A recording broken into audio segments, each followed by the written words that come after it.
नमस्कार। महोपाध्याय यशो विजय जी विरचित अध्यात्म उपनिषद ग्रंथ का स्वाध्याय हम कर रहे हैं। अध्यात्म उपनिषद का अंतिम प्रकरण है समता योग शुद्धि अधिकार, और उसमें समता भाव समत्व भाव किस तरह से हमारे जीवन में आ सकता है और वास्तविक समता भाव क्या है, उसकी चर्चा हम कर रहे थे। समता का महात्म्य बता रहे हैं महोपाध्याय यशो विजय। कहते हैं कि निशा नभो मंदिर रत्न दीप्र ज्योति भीर अद्योतित पूर्वमंतः विद्योतते तत्परमात्म तत्वं प्रश्रुत्वरे साम्य मणि प्रकाशे। यह कहा कि निशा रत्न, निशा मतलब रात्रि, रात्रि का रत्न मतलब चंद्र, चंद्र के प्रकाश के द्वारा जो प्रकाशित नहीं होता है। चंद्र रात्रि में सौम्य शांत शीतल प्रकाश के द्वारा जगत को प्रकाशित करता है, किंतु उस समय भी जो प्रकाशित नहीं हो पाता है ऐसा पदार्थ है हमारा अंतःकरण, यानी हमारा अंतरात्मा। तो जो परमात्मा तत्व है, आत्म तत्व, वो निशा के प्रकाश से भी, मतलब कि चंद्र के प्रकाश से भी प्रकाशित नहीं हो पाता है। दूसरा कहते हैं कि नभो रत्न, नभ आकाश, आकाश का रत्न है सूर्य। दिन में, दिवस के समय सूर्य पूरे जगत को प्रकाशित कर देता है, किंतु हमारे परम तत्व को प्रकाशित करने में असमर्थ है। तीसरी बात कह रहे हैं कि मंदिर रत्न, मंदिर यानी मंदिर, जो देवस्थान है उसको मंदिर कहते हैं। मंदिर का रत्न है, मंदिर को प्रकाशित करने वाला है दीपक। दीपक मंदिर को तो प्रकाशित कर देता है, लेकिन हमारे अंतरात्मा को प्रकाशित नहीं कर सकता है, परम तत्व को प्रकाशित नहीं करता है। तो कहते हैं कि ज्योति भीर, ये निशा रत्न, नभो रत्न, मंदिर रत्न के द्वारा उनकी जो ज्योति है, वो ज्योति के द्वारा जो परम तत्व है, वो परम तत्व प्रकाशित नहीं हुआ है। वह परम तत्व इन सभी ज्योति से भी प्रकाशित नहीं हो पाया है। परमात्म तत्वम प्रश्रुत्वरे साम्य मणि प्रकाशे, किंतु जब साम्य रूपी मणि, मणि का एक विलक्षण स्वभाव है कि मणि रात को प्रकाशित होने लगता है। उसके प्रकाश से रात्रि में आप काम कर सकते हैं। वो मणि की बात कर रहे हैं कि जिस तरह से मणि अंधकार को नष्ट करके रात्रि में प्रकाश फैलाता है, उसी तरह समता रूपी मणि है, वो उसका प्रकाश वो हमारे अंतर को प्रकाशित कर देता है। मतलब समता ही एक ऐसा रत्न है, समता ही एक ऐसा भाव है जिसका अभ्यास करने से, जिसको अपने जीवन में उसकी साधना करने से, समता भाव में रहने से हमारा अंतरात्मा, यानी कि हमारे अंदर रहे हुए परम तत्व को प्रकाशित करने में वो समता महत्वपूर्ण भूमिका निभाती है। तो समता ही एक ऐसा तत्व है जो हमारे परम तत्व को स्पष्ट रूप से दर्शाता है। तो बाकी के सारे प्रकाश परम तत्व को प्रकाशित नहीं कर पाते हैं। वहां प्रकाश तो है, लेकिन वो प्रकाश बाह्य जगत के स्थूल पदार्थों को प्रकाशित करने में समर्थ है, किंतु आत्म तत्व को प्रकाशित करने में समर्थ नहीं है। समता यानी समभाव पदार्थों में अपने आप में सभी जगह समभाव धारण करने से हमारे असमत्व या ममत्व है उसका क्षय हो जाता है, और समता को मणि की उपमा दी कि समता का अनुसरण करने से, समता की साधना करने से, समता को साधने से वो अंदर, हमारे अंदर जो परम तत्व पड़ा हुआ है वो परम तत्व का स्पष्ट दर्शन होने लगता है। तो शुद्ध आत्म स्वरूप या परमात्मा स्वरूप दोनों के साथ दोनों को प्रकाशित करने वाला या दोनों को तादात्म्य को प्रकाशित करने वाला कोई तत्व है तो वो समता भाव है। आगे चलकर समता का और विशेष महात्म्य बताते हुए कहते हैं कि एकाम विवेकांकुरिताम श्रितायाम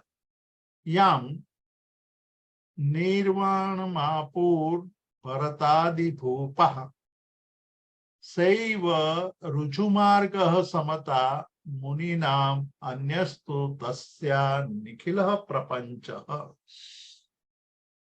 एक समता ही एक ऐसा तत्व है या एक ऐसी भावना है कि समता का आश्रय करने से वो हमें परम तत्व का अनुभव करा देती है।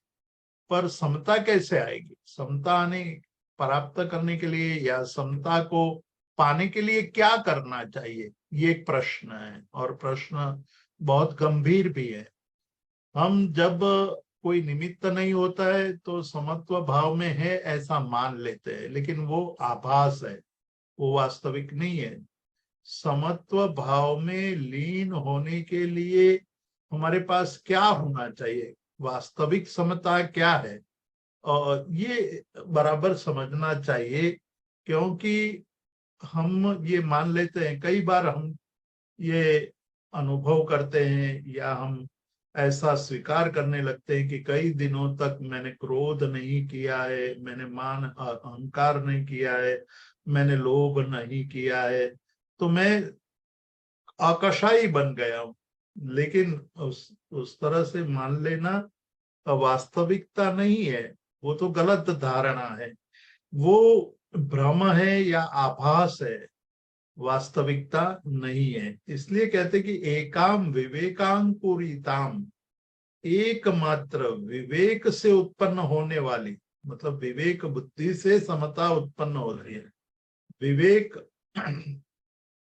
किसको कहते हैं, विवेक क्या है, ये भी समझना पड़ेगा।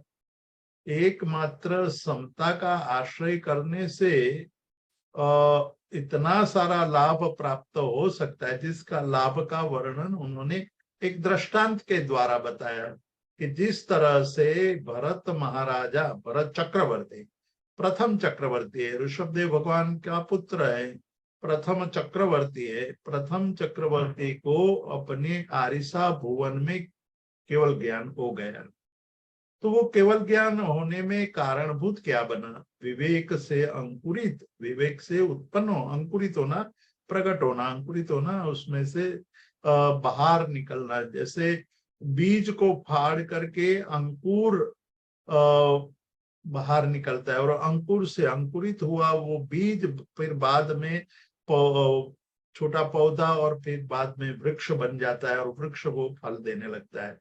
तो जब तक वो अपने अंदर की जो अंकुर बीज है, बीज के ऊपर की छाल, बीज के ऊपर का जो कवर है, बीज के ऊपर के जो एक आवरण है, वो आवरण बहुत ही कड़ा होता है। जिस तरह से हमारे आत्मा के ऊपर एक आवरण पड़ा हुआ है, वो आवरण है मिथ्यात्व का आवरण। मिथ्यात्व के आवरण को जब तक हटाएंगे नहीं, तब तक हमारे अंदर जो गुण हैं वो गुण प्रकट होंगे नहीं, वो हम अनुभव कर पाएंगे नहीं। तो जिस तरह से बीज को अंकुरित होने के लिए ऊपर का जो एक आवरण है वो आवरण फटना चाहिए। जो बीज आवरण को फाड़ नहीं सकता है, जो आवरण को तोड़ नहीं सकता है, वो बीज कभी भी अंकुरित नहीं होगा। जिस तरह से एक मूंग की एक जाति है जिसको कोरडू मूंग कहते हैं। कोरडू मूंग है, उसको आप बोएंगे, जमीन में रखेंगे, कब कितने सालों तक पड़ा रहेगा, फिर भी वो अंकुरित नहीं होगा। आप उसको पकाएंगे तो भी वो पकेगा नहीं, वो वैसा का वैसा ही रहेगा। उसी तरह संसार में कुछ ऐसे जीव है कि जो जीव वर्षों तक, भव भव तक अंकुरित नहीं हो पाते। वो उनके अंदर पड़ी हुई मिथ्यात्व की भावना, अज्ञान के कारण वो अंकुरित होने में बाधा रूप है। वो आवरण को तोड़ना पड़ेगा।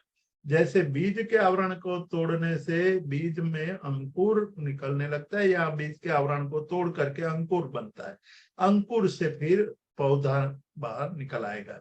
तो विवेक है वो हमारे आवरण को तोड़ने में महत्वपूर्ण भूमिका निभाता है।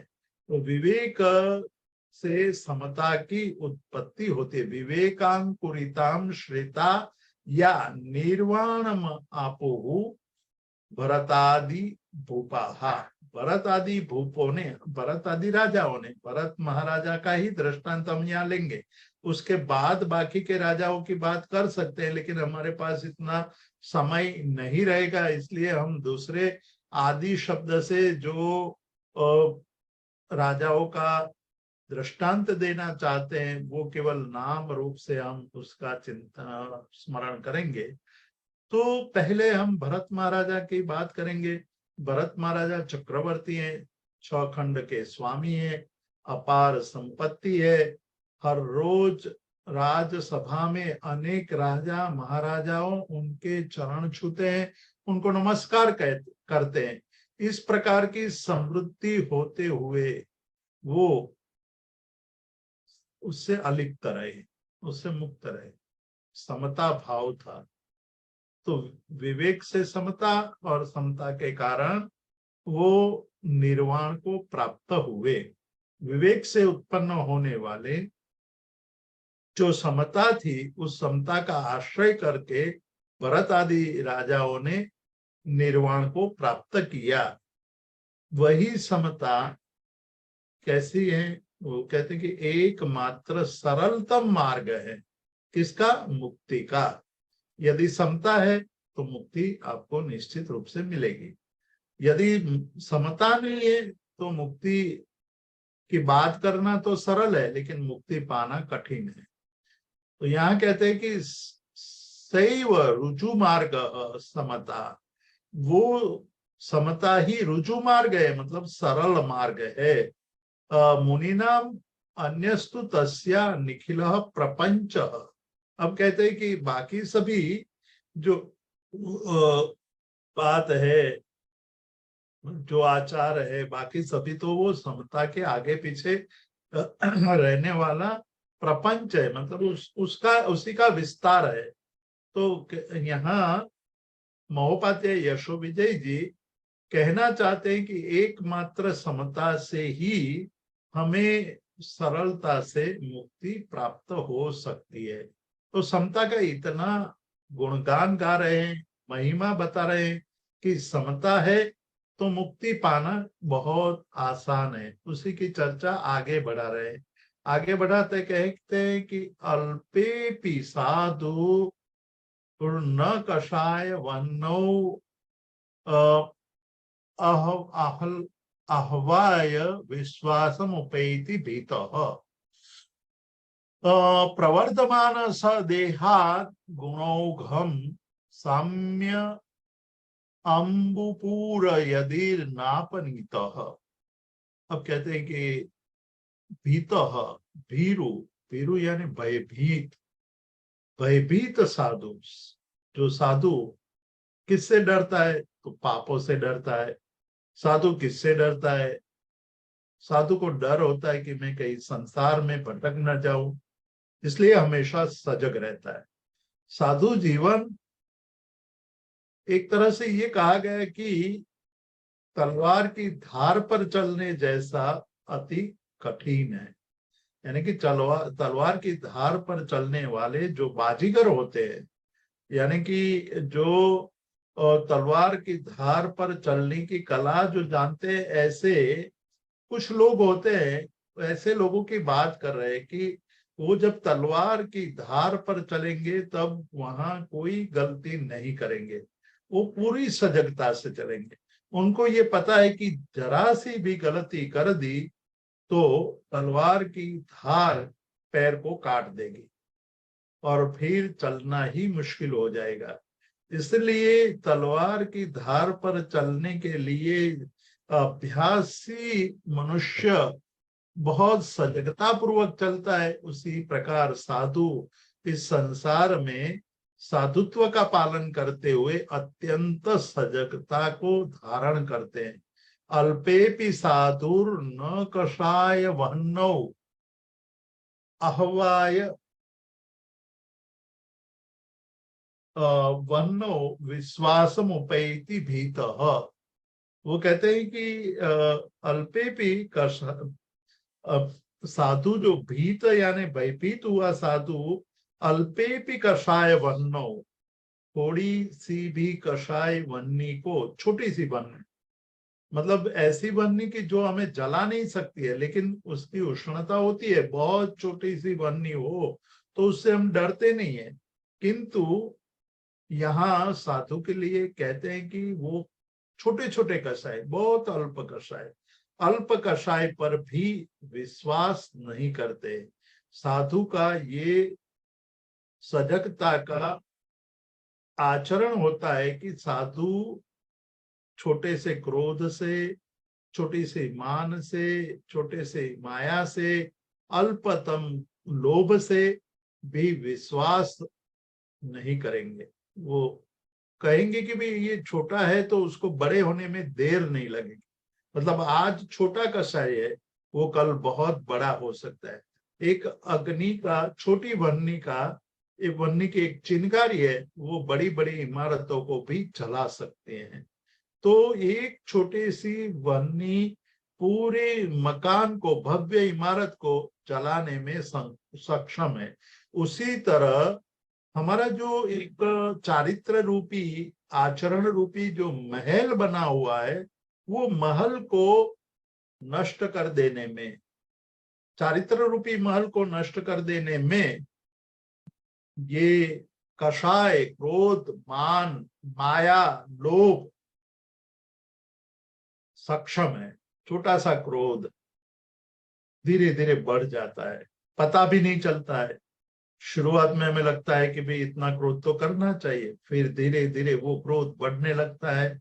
बढ़ते बढ़ते इतना बड़ा बड़ा हो जाता है कि हमें पता भी नहीं रहता है और बहुत बड़ा नुकसान कर देता है। मान, अहंकार, ईगो छोटा है, छोटा ईगो, लेकिन वो बहुत बड़ा नुकसान कर देता है। तो यहाँ कहते हैं कि अल्पेपि कषाय वन्नो, जो संसार से डरते हैं वैसे साधु छोटे से क्रोध, मान, माया और लोभ पर भरोसा नहीं करते, उसको उन पर जरा सा भी। प्रवर्धमान स देहात दहेद गुणोघम, वो जब बढ़ने लगता है, वो जो छोटा सा कषाय है वो जब बढ़ने लगता है तो गुणोघम, गुणों के समूह को जला देने में सक्षम बन जाते हैं। क्यों सक्षम बनते हैं? क्योंकि समता नहीं है। इसलिए कहते हैं कि साम्य,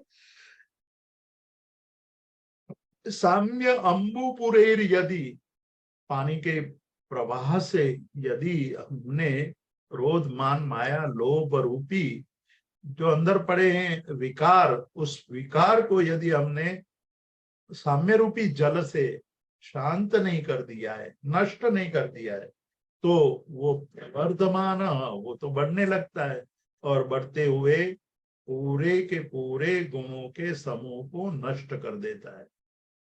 अब देखिएगा कभी कभी कई ऐसे घटनाएं घटती है, उस घटना में जो पूर्वावस्था में मनुष्य होता है, वो मनुष्य बहुत शांत होता है, सबसे मैत्री भाव रखता है, किसी को पता भी नहीं चलता है कि ये कोई किसी की हत्या कर सकता है, क्योंकि हम तो ये मानते हैं कि ये मनुष्य, ये जो एक्स मनुष्य है, वो एक्स मनुष्य कभी ऊंची आवाज से बोलता नहीं है, कभी किसी को गाली देता नहीं है, कभी किसी के साथ दुर्व्यवहार नहीं करता है, एकदम सुचारू रूप से उनका व्यवहार चल रहा है।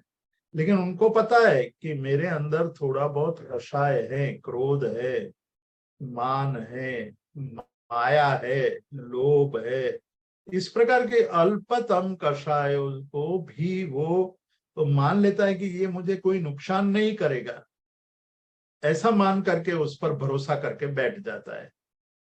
ऐसे मनुष्य के जीवन में जब घटनाएं घटने लगती है तो वो धीरे धीरे धीरे, जो कभी किसी के साथ दुर्व्यवहार नहीं करता था, कभी किसी के साथ ऊंची आवाज में बोलता नहीं था, वही आदमी किसी की हत्या भी कर लेता है, तब हमें आश्चर्य होता है। धर्मशास्त्र कहते कि आश्चर्य की कोई बात नहीं है। कारण ये कि छोटा सा कषाय बढ़ने में जरा भी देरी लगती नहीं है। इसलिए उस पर भरोसा करना, मतलब क्रोध पर भरोसा करना, मान पर भरोसा करना, माया पर भरोसा करना, लोभ पर भरोसा करना, ये हमारी अज्ञानता मानी जाएगी। प्रवर्धमान सदहित गुणोगम, जब वो बढ़ने लगता है, जैसे चिंगारी जब बढ़ने लगती है तो पूरी की पूरी भव्य इमारत को जला देता है, वो चिंगारी जला देती है। परंतु यदि आपने साम्य रूपी जल से, जल के समूह से उस वो यदि अपनीत उस अग्नि को नष्ट कर दिया होता है, तब आपके लिए क्रोध, मान, माया, लोभ निरर्थक हो जाता है, आपको कोई नुकसान नहीं कर सकता है। तो साम्य रूपी जल की आवश्यकता की बात कर दी कि यदि आप में समता भाव है तो क्रोध, मान, माया, लोभ सभी पर आप विजय प्राप्त कर सकते हैं। प्रारब्ध जा ज्ञानवताम कषाया आभासिका इत्य अभिमान मात्रम नास्यो ही भाव प्रतिसंख्यायो नावबोधवत नाबोधवत साम्यरतो सतिष्ठे। अब यहाँ कहते हैं कि ज्ञानवताम, देखिए बहुत ही महत्वपूर्ण बात यहाँ कर रहे हैं कि ज्ञान में धीरे धीरे ज्ञान बढ़ने लगता है। पढ़ते पढ़ते पढ़ते हमको ये लगने लगता है कि हम तो जीविचार पढ़ चुके हैं, नव तत्व पढ़ चुके हैं, तत्वार्थ सूत्र पढ़ लिया है, हमें बहुत कुछ आता है, तो हम ज्ञानी बन गए। ज्ञानी के अंदर कषाय, जो क्रोध, मान, माया और लोभ जो होता है, वह आभासिक हो जाता है, ऐसा वास्तविक नहीं है, ऐसा मानना वो केवल अभिमान मात्र है। ये बहुत बड़ी बात कह रहे हैं कि ज्ञानी को कषाय कैसा है, बहुत ही अल्प है, बहुत ही आभासिक है। तो कहते हैं कि वो बात सही नहीं है, क्योंकि काशायिक भाव, कषाय से उत्पन्न होने वाले जो भाव होते हैं, वह प्रतिपक्ष से नाश प्राप्त करने वाले हो, वह साम्य रति उत्पन्न होने पर ही नष्ट होते, वो नहीं रह पाते। जिस प्रकार से ज्ञान उत्पन्न होने पर उसका जो प्रतिपक्षी अबोध है, यहाँ कहा कि न अबोधवत साम्य रते सतिष्ठेत। जब साम्य भाव उत्पन्न हो जाता है तो उसके विरोधी भाव है सब नष्ट हो जाते हैं। जिस तरह से ज्ञान उत्पन्न होने पर जो अज्ञान था, जो हमारे अंदर अज्ञान की बात थी, वो सारे नष्ट हो जाते हैं। ज्ञान उत्पन्न होने से अज्ञान या अबोध रह नहीं पाता है। उसी तरह समता भाव उत्पन्न होने पर हमारे अंदर, या समता की रति शब्द प्रयोग किया है कि समता के प्रति रति उत्पन्न हो गई, समता के प्रति हमारा झुकाव बढ़ने लगे कि भाई हमें तो समता ही प्रिय है, हम ममता में डूबेंगे नहीं, ममता से दूर रहेंगे, ममत्व भाव से दूर रहेंगे, समत्व भाव में ही लीन रहेंगे। तो उसके जो समत्व भाव वो है, कषाय का प्रतिपक्ष है। कषाय क्रोध मान माया और लोभ है, उसका प्रतिपक्ष है। तो प्रतिपक्ष उत्पन्न होने पर जो मूलतः क्रोध मान माया लोभ है वो नष्ट हो जाते हैं। जिस तरह से ज्ञान उत्पन्न होने पर अज्ञान नष्ट हो जाते हैं, उसी तरह समता उत्पन्न होने पर क्रोध मान माया लोभ नष्ट हो जाएंगे। तो समता ही एक ऐसा तत्व है, समता ही एक ऐसी दशा है कि समत्व भाव आने पर हमारे अंदर रहे हुए काषायिक भाव, कषायों के द्वारा उत्पन्न होने वाले भाव नष्ट हो जाते हैं।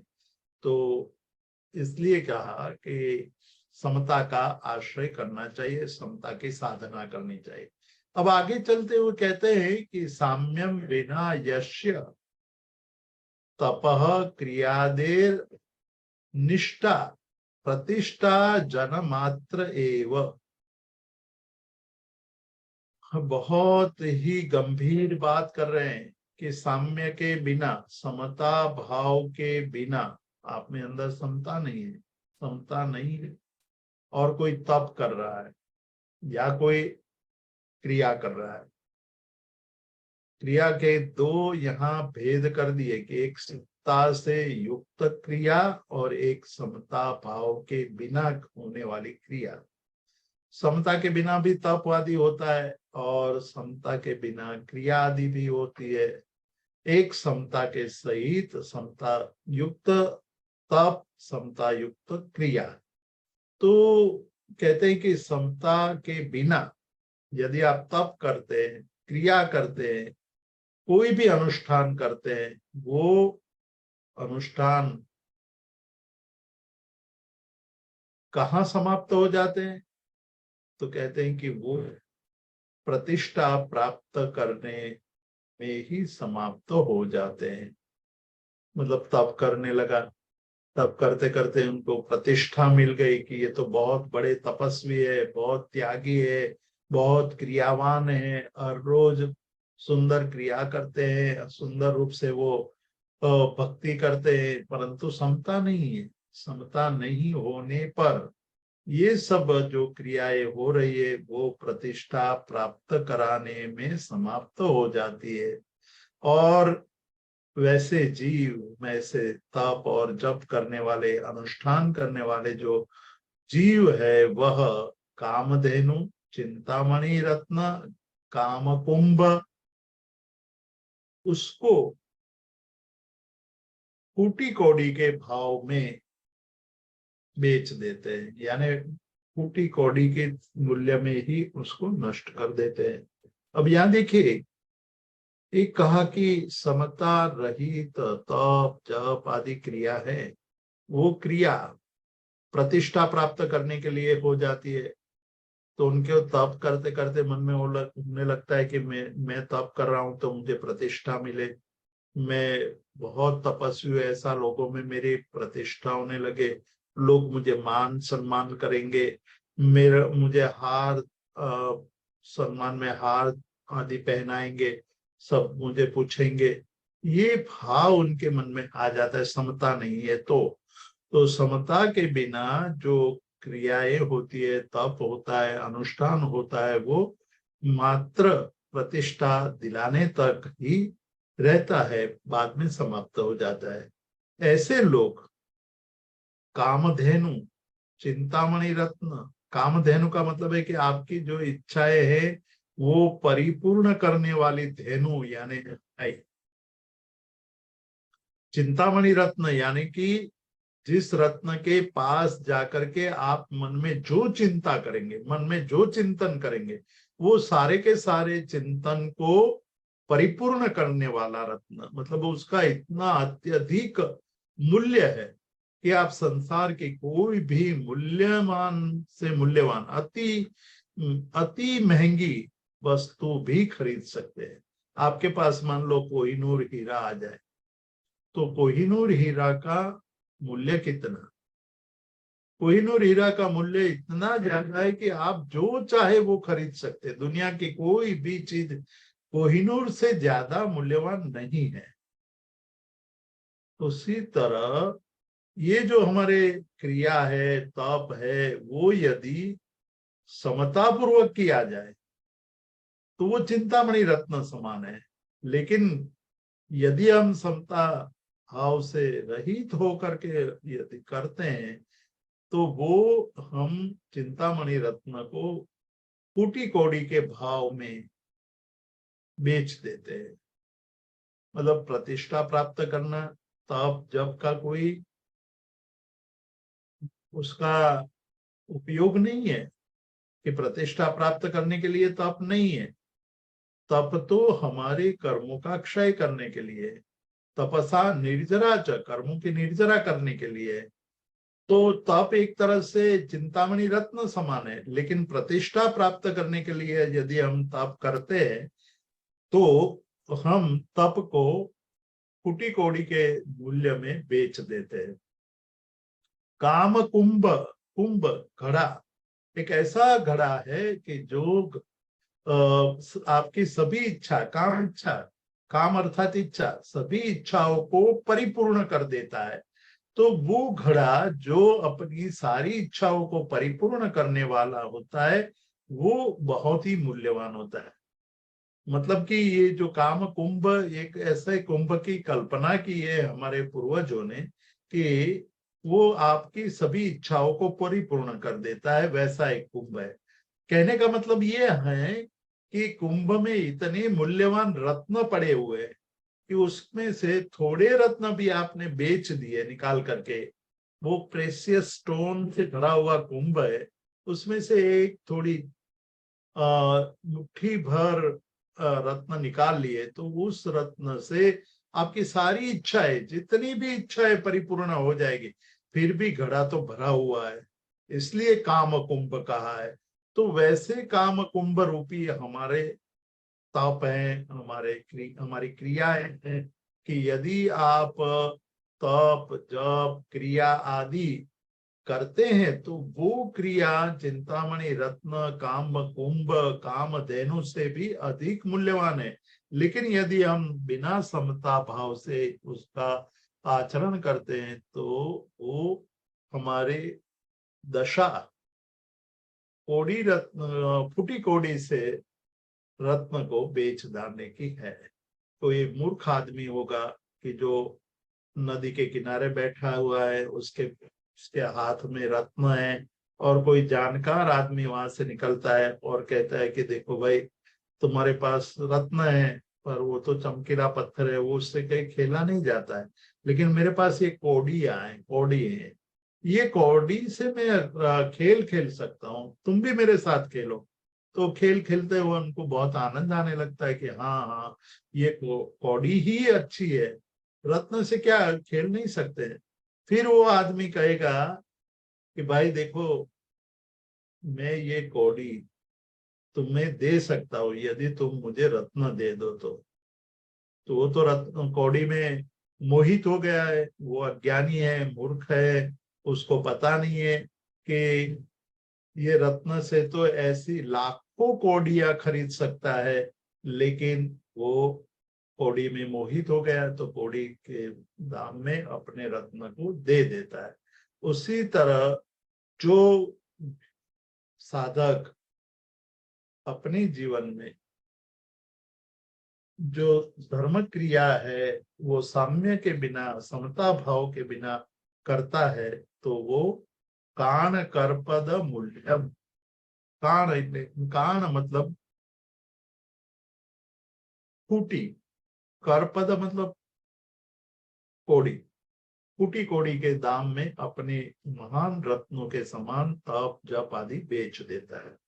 अब और आगे बढ़ते हैं, समता भाव का जो मूल्य है, महत्व है, महात्म्य है, उसको बताते हुए कहते हैं कि ज्ञानी क्रियावान विरतः तपस्वी ध्यानी च मौनी स्थिर दर्शनष्टा साधुर्गुणं तम लभते न जातु प्राप्नोति यम साम्य समाधि निष्ठः।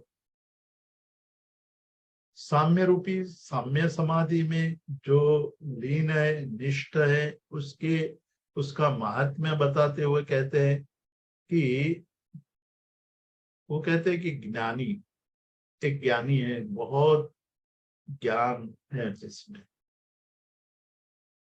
ज्ञान प्राप्त करना अति कठिन है, उसके लिए बहुत पापड़ बेलने पड़ते हैं, बहुत मेहनत करनी पड़ती है। उसकी साधना मतलब ज्ञान की साधना करने से ही ज्ञानी बना जाता है, एक बार पढ़ लेने से ज्ञानी नहीं हो सकते। तो कहते हैं कि ज्ञानी जो है वो क्रियावान, ज्ञानी होते हुए क्रिया करेगा तो वो क्रिया में बहुत ज्यादा लीन रहे, क्योंकि उनको पता है कि किस शब्द का क्या अर्थ होता है, किस सूत्र से क्या मतलब है। जब भी वो स्वाध्याय करेगा तो स्वाध्याय में लीन रह पाएगा। तो इसलिए कहा कि ज्ञानी क्रियावान वीरत, और वीरत भी है, मतलब उसने त्याग, संयम, वीरति धारण कर लिए। तपस्वी, और तप भी करता है। ध्यानी, ध्यान करता है। मौन भी रखता है। स्थिर दर्शनाष्टा, स्थिर दर्शन है मतलब सम्यक दर्शन युक्त जो साधु है। तम गुणम न लभते जातु प्राप्नोति यम साम्य समाधि निष्ठ। ये कहते हैं कि ज्ञानी है, क्रियावान है, विरत है, तपस्वी है, ध्यानी है, मौनी है, स्थिर दर्शन वाला भी है, किंतु उसको साम्य भाव नहीं है, समता नहीं है, तो गुणों की प्राप्ति नहीं होगी। ऐसे जीव को गुणों की प्राप्ति नहीं होगी। इसलिए कहते हैं कि जो साम्य समाधि निष्ठ यम गुणम प्राप्नोति, जो गुणों को प्राप्त कर लेता है, कौन? साम्य समाधि निष्ठ, साम्य समाधि में स्थिर रहा हुआ जो साधक है, वो जो गुण प्राप्त कर लेता है वो गुण अद्भुत होते हैं। वो ज्ञानी, क्रियावान, विरतिधर, तपस्वी, ध्यानी, मौनी और सम्यक दर्शन वाले जो होते हैं वो गुण प्राप्त नहीं कर पाते हैं, जो गुण साम्य दर्शन में स्थिर रहने पर जो प्राप्त होता है वो। अब कहते कि दुर्योधनेन अभिहता युधकोप न पांडवैर्यो नूतो जहर्षन् स्तुमो महंत बदंत दमदंत मंत समत्वंत मुनि सत्तमतम। अब देखिए यहाँ दो तीन और दृष्टांत देते हैं समता में लीन होने वाले लोगों के। दुर्योधन के द्वारा उसको उसको दुख देने की प्रयत्न किया गया, तथापि जिन्होंने कोप नहीं किया, मतलब उस क्रोध नहीं किया, पांडवों के द्वारा उसको झुकाने का प्रयत्न किया गया तो भी जिन्होंने हर्ष नहीं किया, मतलब पांडवों के द्वारा जिनको नमस्कार किया गया तब भी वो जिनको हर्ष नहीं उत्पन्न हुआ, वैसे यहाँ दमदंत मुनि की तरह कि दमदंत नाम के एक मुनि है, वो दमदंत नाम के मुनि की जो बात कर रहे हैं कि दमदंत मुनि कैसे थे, तो दुर्योधन के द्वारा उसको हड़ने की बात हुई थी कि इसको नष्ट कर दिया जाए, उसको मार दिया जाए, उसको पीड़ा दी जाए कि जिसके कारण वो आगे न बढ़ सके, अपनी साधना न कर सके। और पांडवों के द्वारा जिनको बहुत नमस्कार किया गया, एक तरफ दुर्योधन के द्वारा उसको पीड़ा दी गई, दूसरी तरफ पांडवों के द्वारा जिनको नमन किया गया, नमस्कार किया गया, स्तुति की गई। तो एक तरफ दुख की पराकाष्ठा है, दूसरी तरफ स्तुति की पराकाष्ठा है। दोनों अवस्था में क्या कहते हैं कि दोनों अवस्था में जो समभाव वाले रहे, मतलब न तो उनके मन में दुर्योधन के प्रति द्वेष उत्पन्न हुआ और न तो पांडवों के प्रति उनको मन में हर्ष उत्पन्न हुआ। मतलब ये मन में भाव नहीं आया कि दुर्योधन मेरा दुश्मन है, जो मुझे पीड़ा दे रहा है, जो मेरी हत्या करना चाहता है, मुझे पीड़ा ही पीड़ा दे रहा है। ऐसा जब माने प्रसंग आया, तब भी दमदंत मुनि के मन में जरा भी क्रोध उत्पन्न नहीं हुआ। और दूसरी तरफ पांडवों ने देखा कि ये तो महात्मा है, ये अत्यंत तपस्वी, गुणवान, वंदनीय, पूजनीय है, इसलिए उनकी स्तुति करने लगे। तो दमदंत मुनि ने पांडवों की स्तुति को सुनकर भी उनके प्रति राग उत्पन्न नहीं हुआ। तो समभाव में रहे, अंतर में समभाव था। वो श्रेष्ठ मुनि दमदंत बदंत की हम स्तुति करते हैं, मतलब आज भी हम उनका ही स्मरण करते हैं कि हमारे जीवन में किस प्रकार की समता होनी चाहिए, किस प्रकार। तो कहते हैं कि दमदंत मुनि की तरह हमारे मन में समता भाव होना चाहिए, समत्व भाव होना चाहिए। कोई निंदा करे या कोई स्तुति करे, कोई हमें गालियां दे या कोई हमें बहुत हमारी प्रशंसा करने लगे, कहने लगे कि अरे आप तो बहुत अच्छे हैं, बहुत सुंदर है, बहुत गुणवान है, ऐसा कह करके हमारी स्तुति करने लगे। दूसरी तरफ कुछ लोग ऐसे होंगे कि जो हमारी निंदा ही निंदा करने लगेंगे कि अरे वो देखा, वो ढोंगी है, वो बताता कुछ है, करता कुछ है, उनके दिखाने का और करने का दोनों अलग अलग व्यवहार है, इस प्रकार से हमारी निंदा करने लगे। तो दोनों स्थिति में जिसका मन समत्व में स्थिर रहता है वही पूजनीय है, वही वंदनीय है। तो दमदंत मुनि की स्तवना करने के बाद भी और दृष्टांत दे रहे कि यो दह्यमानाम मिथिलायाम निरीक्ष्य शक्रेण नुन्नोपि नमिहि पुरीं स्वाम नमे अत्र किंचित ज्वलतीति मेने साम्येन तेनो रूयशो वीतेने। कहते हैं कि ये पूरी एक मिथिला की कथा है और वो भारतीय साहित्य में एक अद्भुत कथा है कि मिथिला का राजा है। तो ये मिथिला का नमी नाम का राजा है। जब राजा अच्छी तरह राज करता है तो लोग उनको याद करते हैं कि ये बहुत अच्छा राजा है। बाद में जब राजा के मन में वैराग्य भाव उत्पन्न हो जाता है, उनको ये लगने लगता है कि मुझे इस संसार में कोई सुख नहीं है, मुझे छोड़ देना चाहिए, संसार में रहने से कोई लाभ नहीं है, तो मुनि हो जाता है, ऋषि बन जाता है। मुनि बनना, ऋषि बनना, ऐसे लोगों को राजर्षि कहा जाता है, जो पहले राजा थे और बाद में ऋषि बन गए। तो राजर्षि, राज और ऋषि की संधि हुई तो राजर्षि बना। तो राजा होने के बाद ऋषि बन जाने वाले राजा या मुनि को राजर्षि कहा जाएगा। तो नमी नाम का एक राजर्षि हुआ, भारतीय साहित्य का एक अद्भुत पात्र है नमी राजर्षि। मिथिला का राजा है, मिथिला के राज्य के राज शासन करते हुए उन्होंने लोगों के सुख का हमेशा ध्यान रखा, लोगों को कभी दुख न पड़े ऐसा उन्होंने राज्य किया था।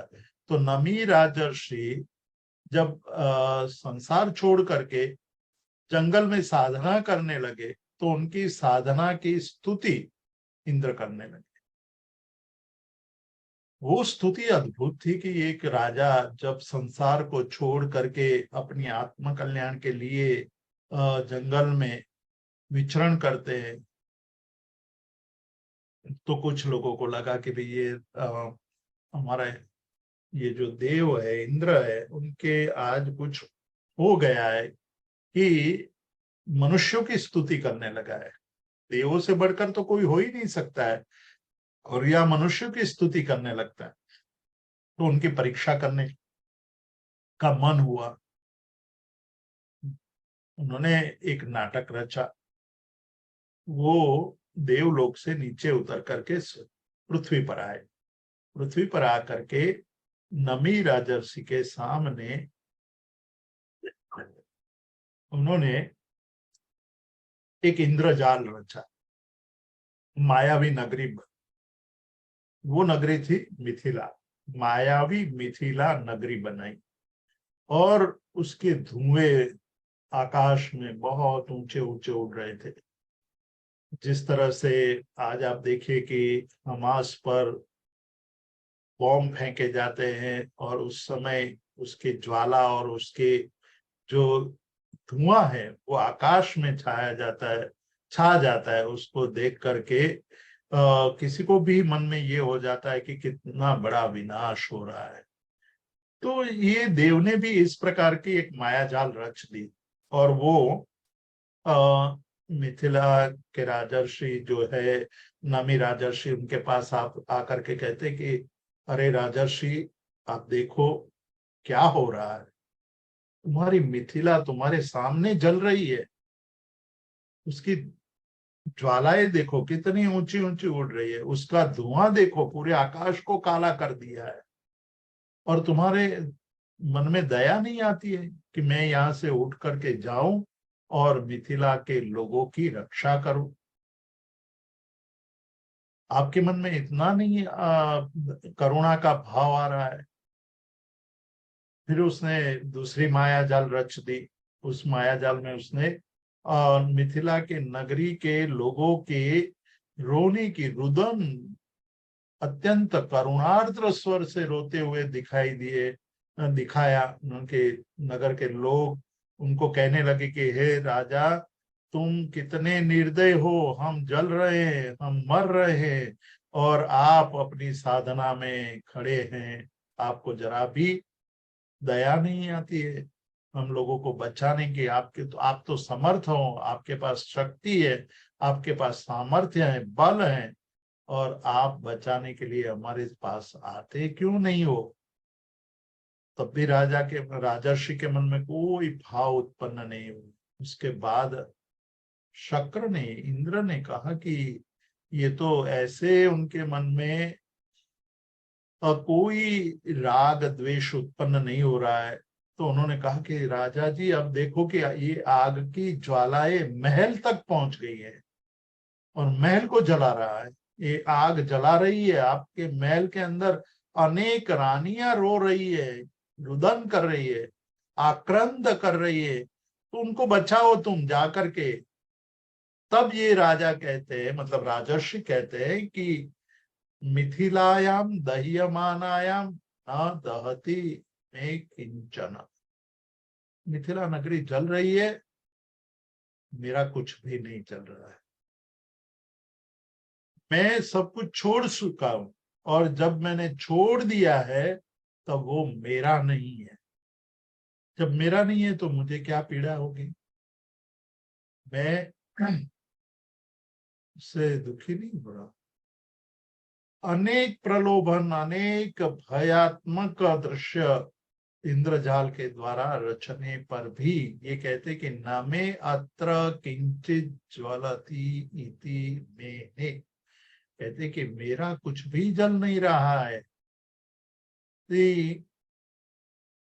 इंद्र अंत में हार जाता है, देव हार जाते हैं। कहते हैं कि ये सब हमने मायाजाल रची थी कि आप विचलित हो जाओ, आपके मन में जो साम्य भाव की धारा बह रही है वो टूट जाए, आपके मन में ये भाव आ जाए कि मैं जाऊं यहाँ से उठकर और लोगों को बचा लूं, मैं ये कर लूं वो कर लूं, और जो जिसने जलाई है उसको मार डालो, उसको मैं बता दूं कि तुम्हारी ताकत से मेरी ताकत ज्यादा बड़ी है।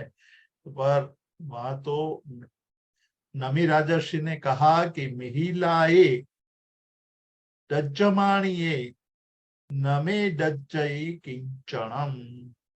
कहते हैं कि मिथिला जल रही है किंतु उसमें मेरा कुछ भी नहीं जल रहा है। तो वो बात जिस तरह से अपने मन में समभाव धारण करके उन्होंने बताई, उसके कारण आज भी हम नमी राजर्षि को याद करते हैं। नमी राजर्षि को याद करने के पीछे उनका समभाव का साम्य भाव ही महत्वपूर्ण था। तो जो हमारे अंदर यदि समभाव रहता है तो समभाव के द्वारा ही हम अपने जीवन को महान बना सकते हैं, कर्मों का क्षय कर सकते हैं और जीवन को धन्य बना सकते हैं। आगे जाकर के नमी राजर्षि के बाद स्कंदिलाचार्य की कथा कहते हैं, उसका दृष्टांत देते हैं।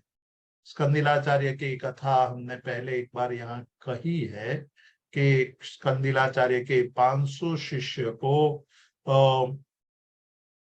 पील दिया, वो घानी में डाल करके, तेल बनाने की जो घानी होती है उसमें डाल करके, उसको यंत्र में डाल करके उसको नष्ट कर दिया गया, उसको मार डाला 500 शिष्य को, और वो भी उनके सामने, अपने सामने अपने ही शिष्य को मरते हुए देखने पर भी आदमी कैसा विचलित हो जाता है। लेकिन वो कहते हैं कि एक एक शिष्य को वो उपदेश देते हैं, कहते हैं कि देखो शरीर नष्ट होता है, आत्मा कभी नष्ट नहीं होती है।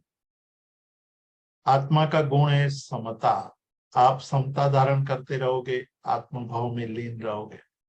यदि आप विचलित हो गए, यदि आपको मंत्री के प्रति, जो राजा ने मंत्री को सजा देने का आदेश दिया है और ये मंत्री अत्यंत निर्गुण हो करके साधुओं को मार रहा है, यंत्र में डाल करके उसको पील रहा है, उसका खून निकाल रहा है, उसको मृत्यु के मुख में डाल रहा है, फिर भी वो 500 शिष्य यंत्र में पीड़ा के भोग होने पर भी आत्मा को शाश्वत मानते हैं, शरीर को नाशवंत मानते हुए अंदर हंसते हुए मर जाते हैं, समभाव धारण करते हैं, पीड़ा नहीं अनुभव की, केवल समभाव को धारण किया।